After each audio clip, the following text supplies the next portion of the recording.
Queensland toads, they're everywhere you are. No matter where you roam, you can hear them from afar. They hop and they dance to every romance. Queensland toads, they're everywhere you are. In the cane on the road, there'll always be Queensland toads.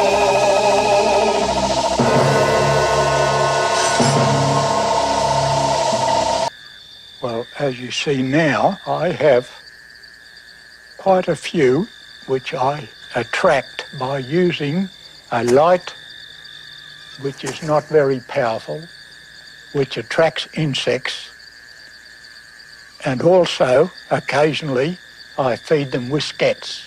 You can hear now a noise probably in the background, which is a toad which is probably mating. And that's what I like about them. These 8 toads at one sitting can produce 120,000 eggs. And the call, of course, attracts the female, and it goes something like this.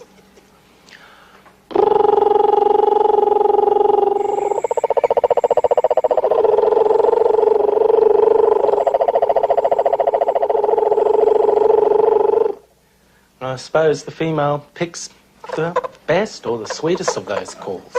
Just great and small, all things wise and wonderful. One cane toad female can lay up to 40,000 eggs in a summer.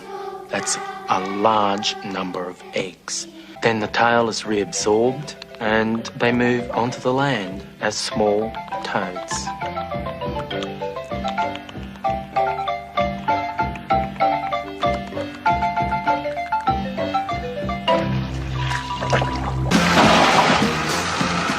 On December 27, 1959, on a dirt road 3 miles east of Bingle Bay, an adult male toad was observed during amplexus with an adult female toad.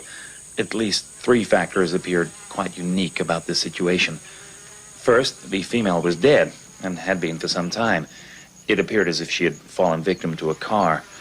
The limbs were already stiff, abdomen greatly distended, and the smell of putrefaction about her. Secondly, of course, it appears strange that the male should be so intent as to fail to observe the female's condition. Thirdly, the time and place we encountered this pair was unusual. It was at 1400 hours on a sunny afternoon, but even more interesting was the location, the middle of the road. The sexual drive appears strong enough in these toads to explain his accepting her, but his continuance through a possible 8 hours of daylight seems rather strange. We often see them mating right here in front of us on the lawn. They are a magnificent animal if you just take the care and watch them and just see how they act under different circumstances. That's the hard question, to think of them as friends. They're just friends. Friends, I suppose, because they're around the place. You get used to them, you look for them. They're singing, they're calling. It's not only a pleasant noise, it's a friendly noise, and I love it.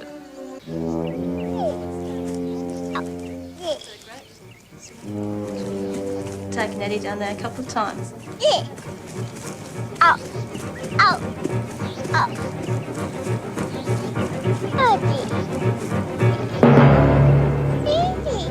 As far as children are concerned, I would think that toads could be a real problem, particularly with babies who'd be young children who are attracted by the hopping gait of the toad.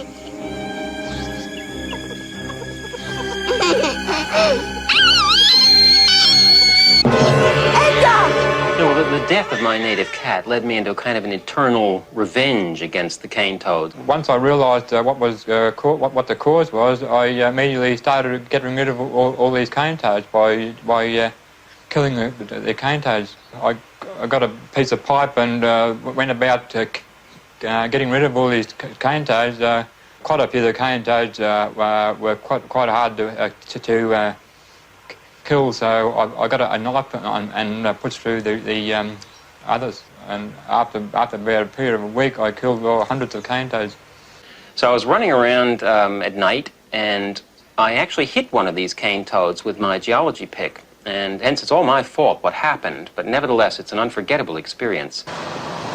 Well, I lined them up with the driver's side front wheel, and it's not quite as easy as it used to be with the big fat tyres on the RX4 Mazda, but I seem to be able to get most of the ones I line up on the right-hand side of the road. I know I've made a clean kill, particularly if the toad is actually facing towards the vehicle, because the air that's inside the toad is trapped within the head and blown out towards the back end, and the toad really goes off with a bang like a balloon going off. The effect that I found out that it had on them, from what I've been told, was that they had fantastic colour hallucinations. It warped their sense of time, and it also affected their mental capacities. Use a little quantity at first, then larger, a little bit first. I didn't like it that much. If anyone could love a cane toad, it could only be another cane toad. 'Cause when you love a cane toad, you've gotta love him, warts and all. If your face was like a cane toad, and you wore it night and day, how would you feel if everyone who looked at you turned? What? I wonder what those spots are for. When he's got these two spots and these two big lumps. If you try, you might discover you can be a cane toad lover.